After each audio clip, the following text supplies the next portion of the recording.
right. Well, good afternoon, everyone. Just a few things at the top, and they'll get right to your questions.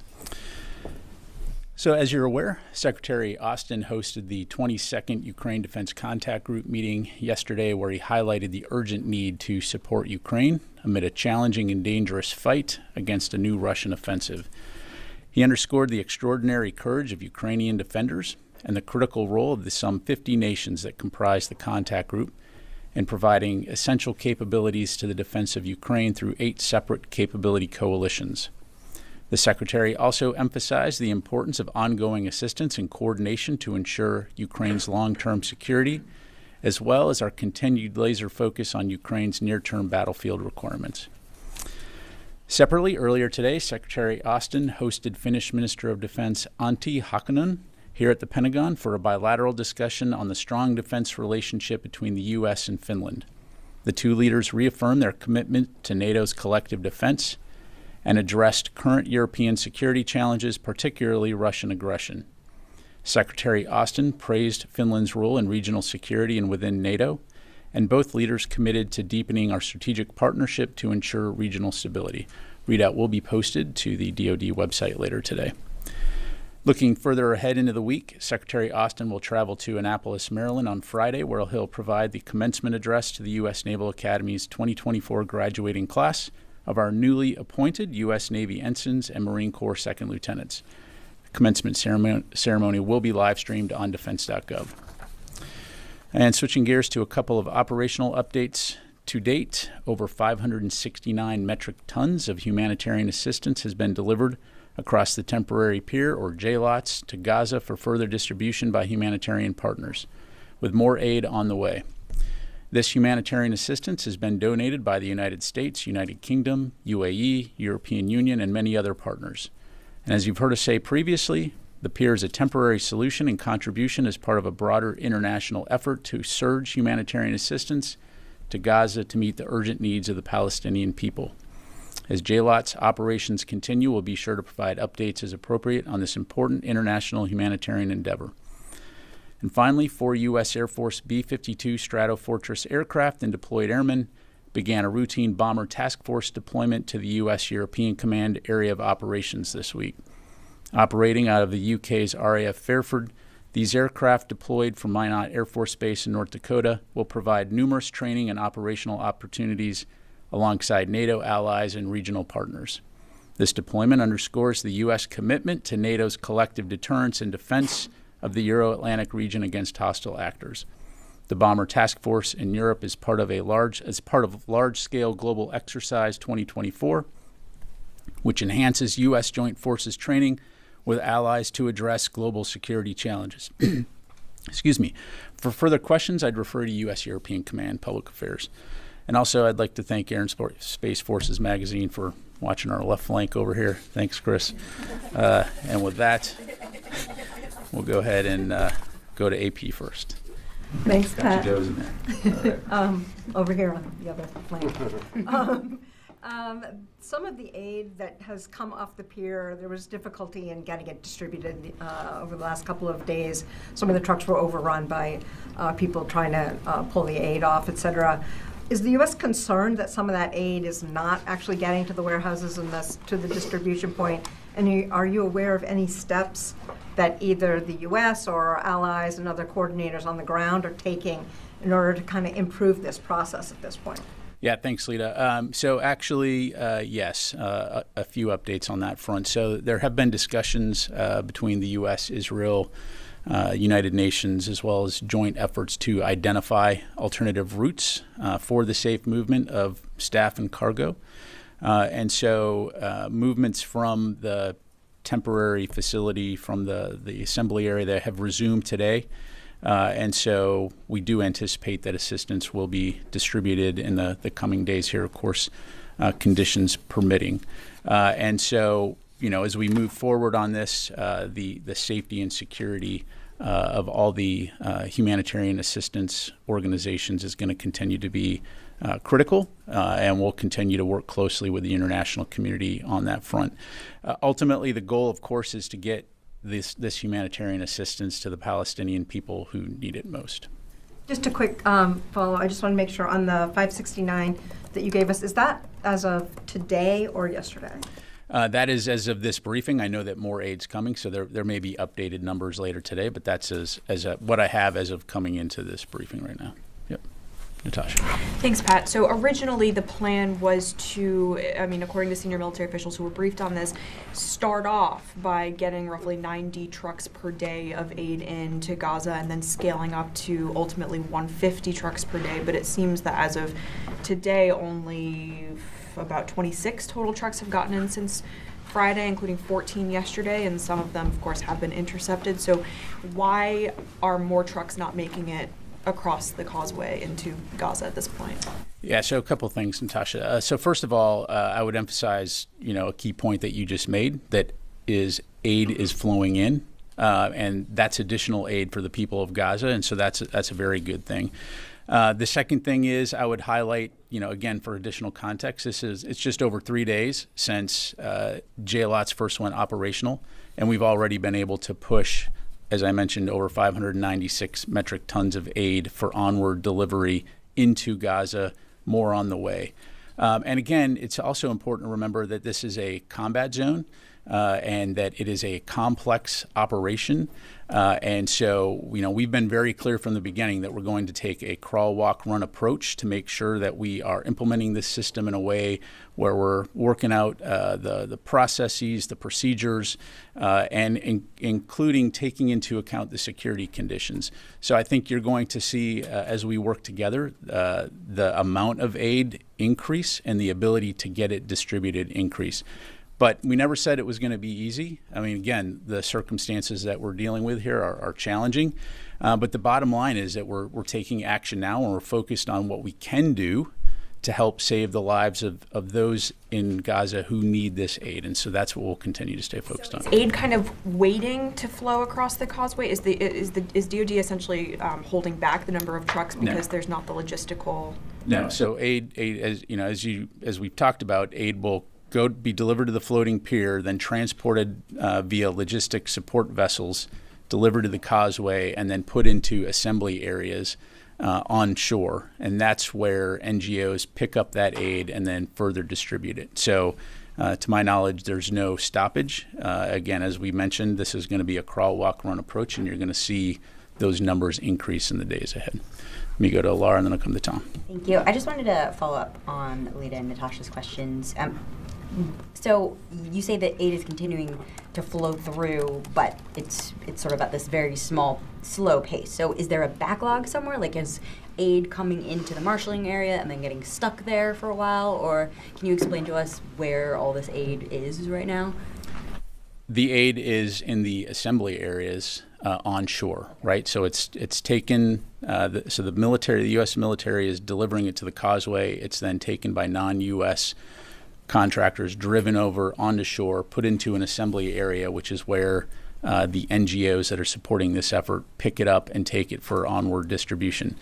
But as I mentioned, via some discussions that have happened, again, as we work out processes and procedures, alternative routes for the safe movement of that cargo have been established, and aid is now being taken from those assembly areas to warehouses for further distribution throughout Gaza. So when you say that 569 metric tons have gotten in, do you mean that they've gotten That's out, what we out? brought to, that's correct. That's what we have delivered onto the shore for further distribution elsewhere throughout Gaza. Okay, I see. Okay, and let me go to Tom, and then we'll The 569, can you give us a breakdown, how many trucks that is? And also, how many trucks were sort of overwhelmed by people just grabbing the humanitarian aid? And finally, on the causeway itself, who's providing security for that causeway? Is it the Israelis? Is it private security? Who is that entity? Yeah, so a couple things there, Tom. So first of all, I would caution you around getting focused on the number of trucks that are going back and forth from an LSV to the shore, right? It's a continuous circuit, so the focus is on the amount of aid. The amount of trucks is irrelevant to the amount of aid that's going to be delivered, out into the communities. And again, let's differentiate between the trucks that are taking it from the end of the causeway to the assembly area. It's two different things, right? Once it gets to the assembly area, it will be loaded onto trucks, and that is managed by the NGOs that will then take it off to other warehouses throughout Gaza for further distribution. Okay, so there's that piece. So when I'm talking about over 596 metric tons, that is what the U.S. military has been able to deliver to the end of the causeway and then taken by contractors into the assembly area. In terms of security, so it's a multi. I'm not going to get into super specifics here, but it's multi pronged. You've got the Israelis, of course, providing security on the shore, also at sea, and you also have U.S. military personnel that are able to defend themselves if they needed to, although they're not obviously going onto the shore. And then you also, in the maritime area there, have U.S. destroyers that are also patrolling and able to provide security. So it's a multi step process there in terms of providing security. Getting back to the metric tons, it would be helpful, I think, if we do apples and apples. If you're talking 90 trucks and you're going to go up to 150, it would just be helpful for everybody, I think, if you just say 40 trucks got in today, 90 trucks. Yeah, I think what you're, again, so look, as the amount of aid increases into the Deliver the Causeway and you start to ramp up the number of trucks that are taking the aid off the end of the causeway and delivering it to the assembly areas, I mean, that's an interesting factoid, but it doesn't change what the ultimate endeavor here is, which is to get humanitarian assistance to the people of Gaza. So, the real key statistic here is how much aid is being brought onto the shore and then ultimately delivered throughout Gaza via the NGOs to the people of Gaza. So, again, we'll continue to keep you updated on that front. I think what you'll see again is as this pier continues to move towards full operational capability, you'll start to see more aid coming in, and you'll start to see the numbers increase in terms of the amount of aid that's brought into the assembly areas. Lastly, on the truck issue, how many were overwhelmed by Palestinians grabbing this stuff, do you know? I've seen the reports about civilians along some of the transportation routes out in Gaza. Again, importantly, this is not in the causeway, it's not in the assembly areas, it's out in Gaza. Once it left that maritime marshaling area, I think we can all agree that demonstrates the importance of making sure that we can continue to get aid into Gaza, not only by maritime routes, but also by land routes, and the desperation that's out there. So again, as I mentioned earlier, there's been discussions today to look at how we can get that aid, how the NGOs can get that aid out into where it's needed most. But to answer your question, I don't have the specific numbers. Liz. Thanks, Pat. Israeli officials seized camera equipment belonging to the Associated Press. They said the AP violated a new media law. Does the U.S. support that move? Of course not. I mean, I've seen those press reports. We obviously support a free and independent press being able to do its job to tell the world the news about what's happening, and so no. Will Secretary Austin talk about this with his counterpart? I'm not going to get ahead of any discussions that we have, but again, from a DoD standpoint, we've been very clear on our support for a free and independent press. Yes, sir. Since you were holding down the fort over here. I'm proud to be joined by all my colleagues. Now that JLOTS is in place, is the plan to continue U.S. airdrops for a period of time? The airdrops have been primarily in northern Gaza along the shore where JLOTS is generally in place. So will there be any adjustments to the airdrops, such as new drop zones to reach different parts of Gaza? Is that under consideration? Yeah, I don't have any announcements to make in terms of changes today, Chris. Certainly, as you highlight, airdrops are an option that we have used and are using, but I don't have any announcements to make in terms of any shifts on that. If we do, we'll obviously keep you posted. But that's, for the time being, that's planned to keep going, the airdrops. Yeah, it's an option that we have available to us, and we've done airdrops. Again, whether that continues well into the future, it will keep you posted. Okay, let me just go to the phone here real quick. Idris from Reuters.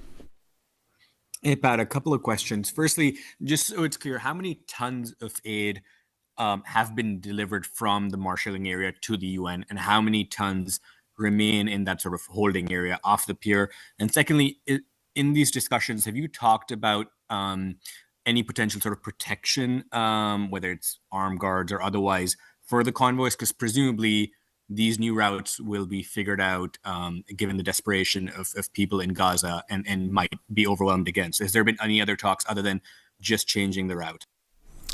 Yeah, thanks, Idris. So, as it relates to the aid deliveries by the NGOs that are supporting this, I'd really have to refer you to USAID. I just don't have those statistics with me right now. As mentioned, we are tracking that movements have begun to put additional aid, put some of that aid into warehouses for onward distribution within Gaza. So again, I'd have to refer you to USAID on that front. And then similarly, as it relates to providing security for those NGOs, that again is a topic that really comes down to the preferences of those NGOs. As I mentioned, there continue to be ongoing discussions with Israel, with the UN, and the groups involved in terms of how best to support them when it comes to ensuring that aid can be distributed. And as I mentioned, one of those approaches is using alternative routes. But it's really best for them to talk about their preferences in terms of how they prefer to have security as they conduct their routes. Again, obviously U.S. military is not involved in that particular piece in terms of escorting. We don't have any forces on the ground, but obviously something that we're continuing to monitor. But again, I'd refer you to USAID on that one. Let me go to Jeff Schogel, Task and Purpose. Thank you. Just a quick clarification first, 569 or 596 metric tons. And the second is an expert has said that the Russians now have 510,000 troops involved in the war with Ukraine. The expert is from the Royal United Services Institute. I'm wondering, can DoD confirm that number or say that's about right, 510,000? Yeah, thanks, Jeff. So to clarify, it's 569 metric tons. If I said 96, I apologize. It's 569. And then I'm sorry. Can you say your second question again? Sure. An expert with the Royal United Services Institute has estimated the Russians now have 510,000 troops involved in the war in Ukraine, which is much more than was part of the initial invasion. Can DoD say, does that sound right? Yeah, thanks, Jeff. So I don't have a specific number to provide other than to say, that we do know that there's tens of thousands of Russian forces inside Ukraine, continuing to, depending on where they're located, down near Kharkiv, of course, they are conducting a renewed offensive, making some small gains. And then, of course, forces along that whole forward line of troops. But I'm just not able to provide a specific number for you. Thank you. Let me come back into the room. Yes. Thank you. Staying in the region, can you please confirm, General, that the United States military was asked to assist with the Iranian search and rescue operations on Sunday? So I'd have to refer you to State Department on that. I know from a DoD standpoint, we're not requested to provide any support. No, so I'd refer you to State. I believe they had some comments to that effect, but I don't have anything. If I can have a follow-up, the fact that it was a Turkish surveillance drone of a NATO country that ended up locating the crash site of the Iranian presidential helicopter, what does that say, do you think, about Iran's capabilities in the region, that they couldn't even locate their own presidential helicopter? Yeah, I appreciate the question. I'm, not going to comment on what their search and rescue capabilities are or not. Certainly it's not unusual to request assistance from neighbors in these types of situations, and so, I just leave it there. Let me go to Janie, and then I'll come back to this side of the room. Thank you, General.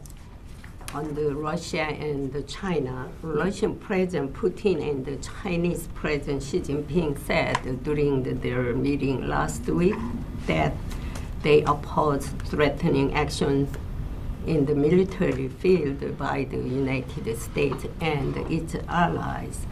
And the Russian Foreign Minister Lavrov said again today that United States and its allies are escalating tensions on Korean Peninsula, provoking confrontation with North Korea. How will the Pentagon reaction to this?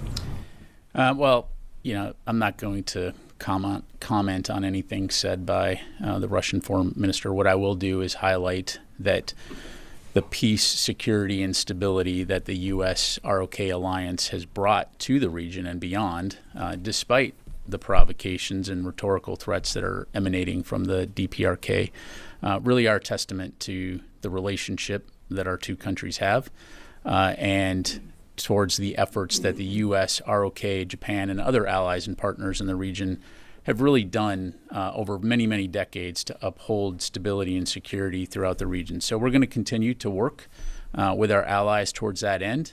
And when it comes to our mutual defense, we'll continue to work with both the ROK and the Japanese governments to address any threats that are posed by the DPRK. And of course, as we've always said, that we encourage the DPRK to return to substantive discussions on identifying ways to manage those risks and to create a lasting peace on the Korean Peninsula. But, how can you say about President Putin and President Xi Jinping, who do not point out North Korea's continued missile launch and dangerous behavior? Again, I think the relationship that we see developing between North Korea and Russia is certainly concerning. And I think we see in many ways, Russia looking to help bolster its ability to conduct its illegal and aggressive campaign in Ukraine. And so, I just think it's indicative of the situation that they find themselves in. But again, what we're going to stay focused on is regional security and stability, not only in the Indo-Pacific region, but also throughout Europe. And we're going to work with our like-minded allies and partners to prevent broader conflict and, again, try to send a strong signal that the kind of bullying and provocative behavior that we've seen from Russia as it relates to Ukraine is not acceptable. All right, let me move on. Konstantin. Thanks, Pat. So to your point about sort of the JLOTS trucks and making apples-to-apples comparisons, can you say, on average, how much one truckload, how many tons that is, just so that we can get a sense of... And then the 569 metric tons, are you able to estimate how many people that aid is able to feed? Let me take those questions for you. I don't have them in front of me. Thanks. Louis? Yeah, early on, 2 points. Early on, when the United States announced JLOTS, from the podium, it was said that between 90 to 150 trucks equivalents that would ramp up to, or be the same as 2 million meals a day. Are you stepping back from those comparisons that you make based on your new comment today that you're not going to get? Yeah, because what we're talking about here is a capability. And again, I think if we, and again, I fully understand the interest in the statistics and, and that all makes sense. And again, we'll continue to provide that information. But if we take a step back here and look at the forest through the trees, this is a capability. It's essentially another avenue by which we can get aid into Gaza, despite all of the challenges as it pertains to land routes and land crossings. It provides another mechanism by which the international community can get aid into Gaza. And so that is the strategic goal here, right, is to be able to facilitate the delivery of that aid. And so as it relates to JLOTS, what we're talking about, it has the capacity to do that. And so as we continue to work with the international community and receive additional aid and start to be able to get that outward, I think you'll see those numbers go up. So, but reaching the 90 to 150 that you said from the podium, or? I mean, has the capacity to do that, right? So, I mean, that's, again, what we'll work towards. And of course, you know, as more aid comes in, we'll do that. Obviously, you have to pick up the aid from Cyprus, and that aid has to be there. And so, again, as we continue to work with the international community and partners that want to use that avenue of approach, so to speak, it'll have the capacity to do that. And the other topic, at the United Nations, U.S. representative at the United Nations talked about how last week Russia launched an anti-satellite weapon potentially into the same altitude as an American satellite. Is this a concern? Can you confirm that information is presented at the United Nations? And what is the message, if you have a comment? Yeah, so what I'm tracking here is on May 16th, as you highlight, Russia launched a satellite into low Earth orbit that we assess as likely a counter space weapon, presumably capable of attacking other satellites in low Earth orbit. Russia deployed this new counter space weapon into the same orbit as a U.S. government satellite, and so assessments further indicate characteristics resembling previously deployed counter space payloads from 2019 and 2022. And so, you know, obviously that's something that we'll continue to monitor. Certainly, we would say that we have a responsibility to be ready to protect and defend the domain, the space domain, and ensure continuous and uninterrupted support to the joint and combined force. And we'll continue to balance the need to protect our interests in space with our desire to preserve a stable and sustainable space environment. Does it pose a threat to that government satellite, the U.S. government satellite right now? Well, it's a counter space weapon in the same orbit as a U.S. government satellite. So, yes, sir. Yesterday we heard from the Secretary on his views about striking targets in Russia with American weapons. But can you explain why Ukrainians cannot use those capabilities to strike back and respond to these attacks that come from Russian territory? I mean, we know that the Pentagon does not support that, but what's the reasoning behind this approach? Well, you know, look, as the Secretary highlighted, you know, our policy hasn't changed. We are focused on providing Ukraine with capabilities that it needs to defend itself within Ukrainian sovereign territory. And so, you know, we understand that. We're going to continue to have those conversations with our Ukrainian partners, as well as our international allies and partners, when it comes to the kinds of capabilities to include air defense that Ukraine needs to defend itself. So I'm just going to leave it there. Air defense. Secretary also said that aerial dynamic is a little bit different. So could you please clarify this commentary? Does this mean that restrictions do not apply to air defense and Ukraine basically can strike targets that are in Russian territory with those air defenses? Yeah, so, you know, again, as the Secretary highlighted, I'm not going to get into picking apart a bunch of different scenarios. Again, the strategic intent here is enabling Ukraine to defend itself and defend its sovereign territory. And so, you know, if and when we have anything else to provide on that, we certainly will. But I'm just going to leave it there. Yes, sir. Thank you very much, General. My first question is about this lady, Dr. Afia Siddiqui. She has been in the U.S. prison for the last 15 years. She was accused of killing U.S. soldiers in Afghanistan, but no U.S. soldier was killed. A U.S. lawyer, British-American lawyer, Clive Stafford Smith, went to Afghanistan just last week to provide some more evidence that she had no role or she's innocent. The lady is half dead. I've been raising voice for her release. Can the Secretary look into this lady's issue? And because I feel like this whole bureaucratic issue is hurdling her release. Yeah, no, I appreciate the question. I'm familiar with the Siddiqui case, but I'd have to refer you to the Department of Justice for any questions on that. Just one more. And if you can keep it short, please. Pakistan and the U.S. recently had a security talks, and the handout they released was, the last two words were global security and fight against ISIS. On this podium, when General McKenzie was here, I had asked him 6 years ago, 7 years ago, that ISIS fighters were coming to Pakistan, to Afghanistan and that whole bordering region. Do you see a new level of global terrorism again rising from that region in the shape of ISIS now? Well, I mean, ISIS-K has been a threat in the region for a while. It's one of many terrorist groups that we know operate throughout that region. And of course, the U.S. and Pakistan have a counterterrorism cooperation effort that's been longstanding. And so certainly as it relates to regional threats like ISIS or other terrorist groups, we'll continue to work with our Pakistani partners to confront and address that issue. I think it's just one of those things that we have to continue to take seriously. And the last thing I'd say is if you look at our national defense strategy, it recognizes the fact that countering violent extremist organizations like ISIS will continue to be an important part of our national defense strategy. Let me go to Joseph, and then I'll come to Fadi. Thanks. I got one on Russia and one on Gaza.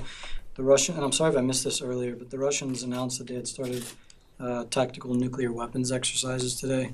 Do you guys have any comment on that? Is there any heightened concern that they could be potentially use nuclear weapons in the near term?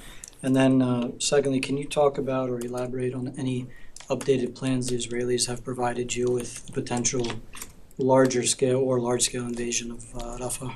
Yeah, on the Russian exercises, I don't have anything additional to provide. Again, we've seen that rhetoric in terms of the threat to use nuclear weapons. It's irresponsible, inappropriate, and I'll just leave it there. As it relates to Rafah, to my knowledge, the Israelis have not provided us with a more detailed understanding, although those conversations continue.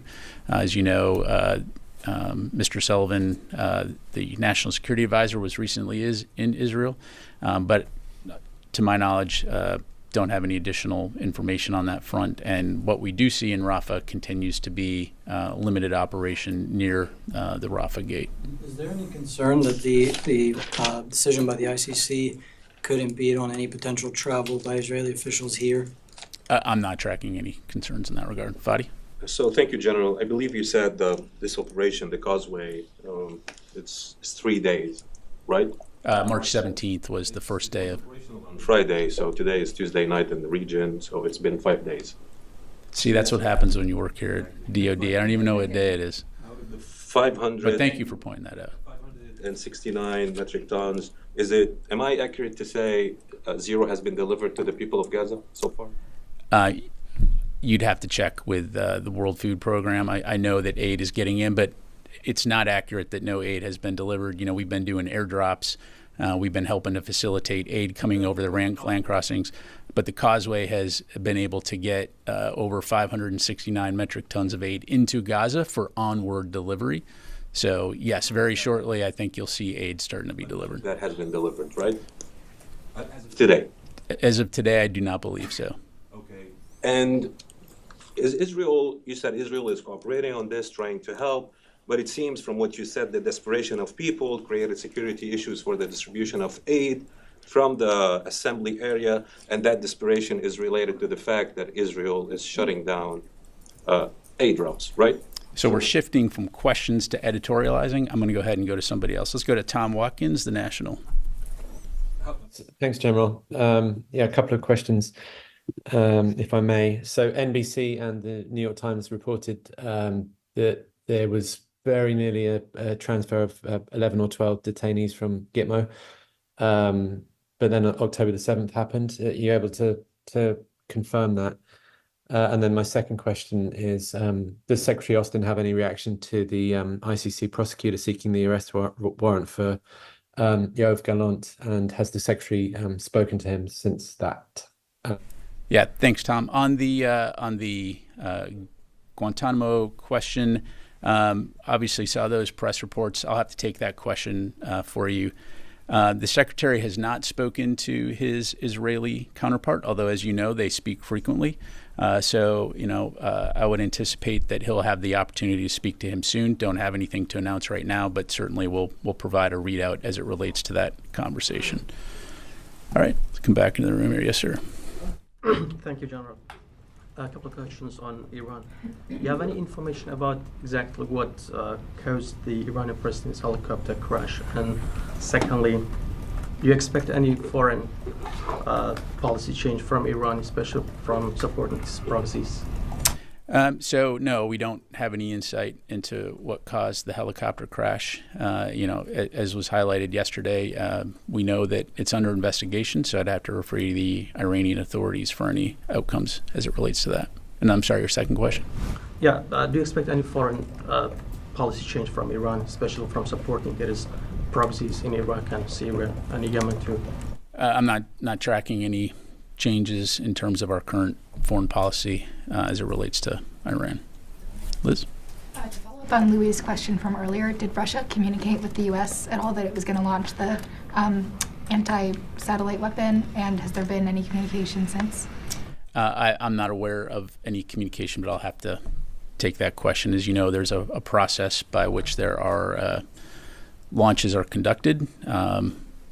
So I'll have to take that question. Natasha? Thanks, Pat. I just have a follow-up on the pier. Again, I'm trying to understand. So last week, Admiral Cooper, previously he had said that the goal was originally to start with 500 tons of aid moving across the causeway per day. We know that it's been, 4 or 5 days now, it's been a total of 569 tons.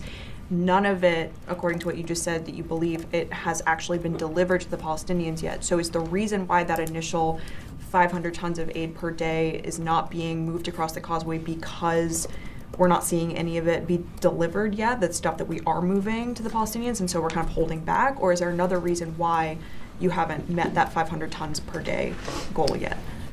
So aid is taken to Cyprus, where it's loaded onto ships. So the aid is coming from, as I mentioned, many different countries. That aid is then put onto larger ships and taken to the floating pier.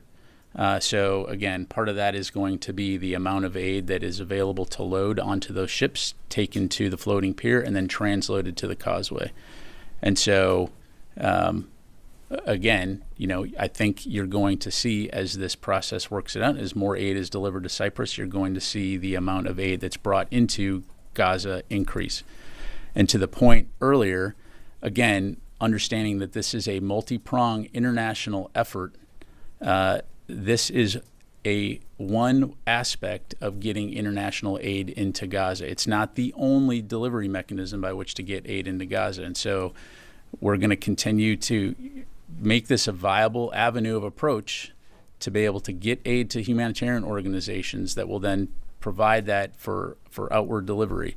Again, as was highlighted earlier, some of that initial aid that was brought in as it was being taken along a transportation route was intercepted by some people who took that aid off those vehicles. Subsequently, there's been discussions by which to ensure that there's alternate routes so that it can be delivered to warehouses.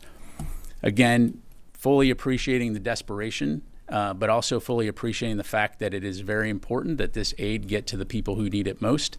That's going to continue to be the focus. So I understand, the focus on why is this not working or why is that not working. But what we're focused on is how we can work to ensure that the Palestinian people get the aid. So that's what we're going to stay focused on. There's always, in any operation of complexity, there's going to be challenges and hurdles that have to be overcome. That's what we specialize in overcoming, and that's what we're going to do. So again, appreciate the questions, appreciate the skepticism, but we're going to make it happen, and we're going to get this food to the Palestinian people. Laura.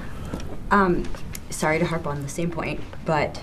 Please harp on the same point. So you said that some of the trucks got intercepted after they were taken from the marshalling area. Correct. And you said you were looking at alternative routes to distribute aid from the marshalling area.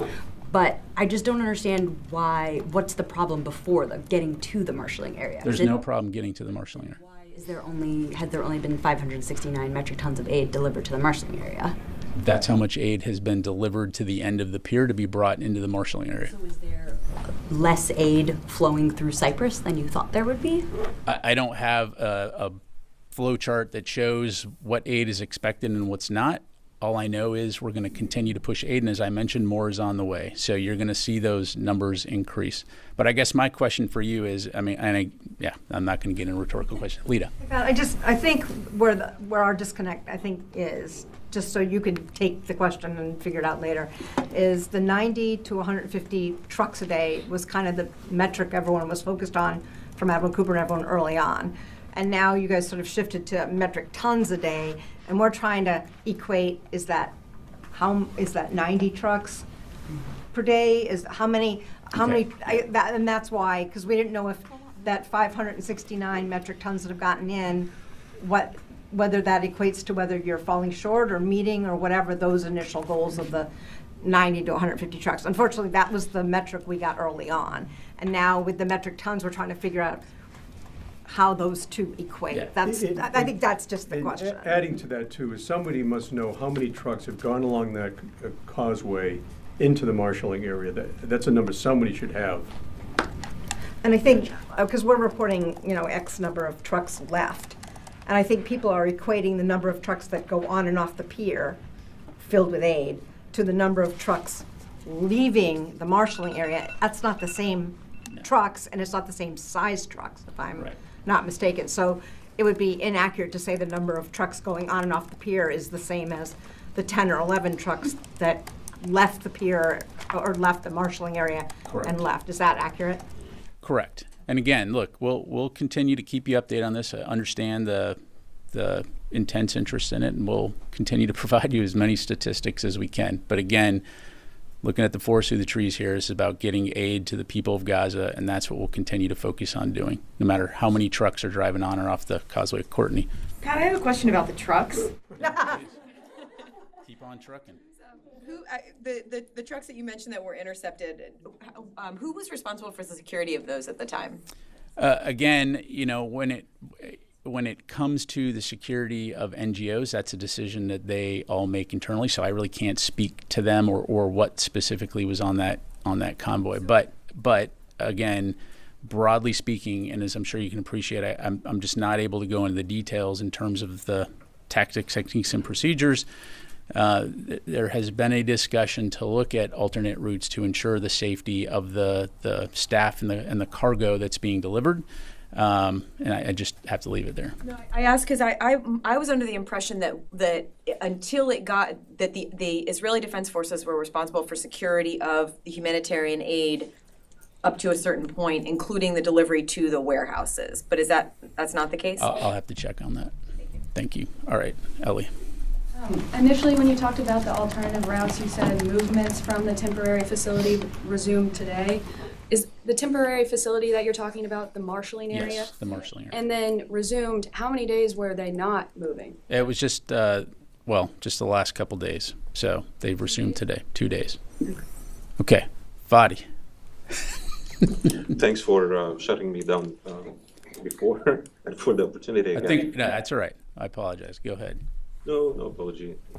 It just hurt my feelings. Mine too. Mine too. Serious question. What I'm getting at is this was supposed to supplement the aid effort. And it seems the fact that the crossings are closed is not helping the situation. As you said, desperate people intercepted some of the trucks, which created this delay. Can you highlight or update us on the latest effort by the department, by the secretary, with the Israeli counterparts on the land routes, and where are you in that effort right now? Are you hopeful that we will see the crossing into Rafah, Karam Salim, Eretz open and functioning fully soon? So this is an ongoing effort, not only with the Department of Defense, but across the U.S. government in terms of talking with the Israelis and other partners in the region to maximize the throughput of aid through the land crossings to include Rafah. And so, I can assure you that is a conversation that the Secretary has had with his Israeli counterpart and will continue to have, as well as other partners in the region. Most recently, as he mentioned, his Egyptian counterpart. So we fully appreciate and recognize that land routes are the optimal way to get aid. And to answer your question, am I optimistic? I'm an eternal optimist, so I will remain optimistic that we will be able to see the Rafah gate open and that we'll continue to see aid getting in. And along those lines too, I mean, this kind of gets back to the reality of, again, we're talking about a combat zone here with many people in a challenging and desperate situation. And so in the same way that, logistically there have been challenges with the land routes, going forward, even with air routes, there's always logistical challenges. And so, we shouldn't be surprised from time to time as the JLOTS goes forward that there are going to be challenges. But again, as we've done elsewhere, we will find a way to make it happen, and we will find a way to get aid over the maritime corridor and to the people in Gaza. And so, again, this is not a sole U.S. military effort. It's an interagency effort. It's an international effort, and we understand the desperate need of the Palestinian people right now, and we're going to continue to work to get them what they need. Ro? On Monday, Taiwan's new President Lai was inaugurated and asked China to stop military threats against Taiwan. Since China has been criticizing President Lai as a troublemaker, how much are you worried about the risk of escalation in the Taiwan Strait on the occasion of the presidential transition? Well, thanks, Ro. As you've heard us say, we've urged the PRC not to use the election as a pretext for escalation. And so, we have seen, as I've mentioned previously, and as you and I have discussed, we've seen them used increased naval activity as a pressure tactic to include in the South China Sea. We remain concerned about those kinds of activities. We've raised that directly with the PRC, but we're going to continue to remain committed to open channels of communication to prevent potential miscalculation or risks. And ultimately, at the end of the day, we're going to continue to be committed to work to ensure that Taiwan maintains a self-sufficient, self-defense capability in accordance with the Taiwan Relations Act. Thank you. Take the last question, yes, sir. Thanks, Pat. Just to follow up on the... if you say trucks, I swear I'm coming across this podium. Did the U.S. military have advance notice of that launch in any way? Again, I think that's the question was asked earlier in terms of Russian requirements to do any type of launch notifications. I'm going to have to take that question. Now, and if you're asking specifically about payloads and things like that, I'm just not going to get into intelligence about. You knew there was some type of launch. Well, what I'm saying is that typically when there are launches into space, there are requirements in terms of notifications, international notifications to airmen, things like that. So the question is, did we have advance notice of that launch as it relates to payloads and what we know about and what we don't know about, i.e. intelligence? That is not something I can get into. All right. Thanks very much, everybody. Appreciate it.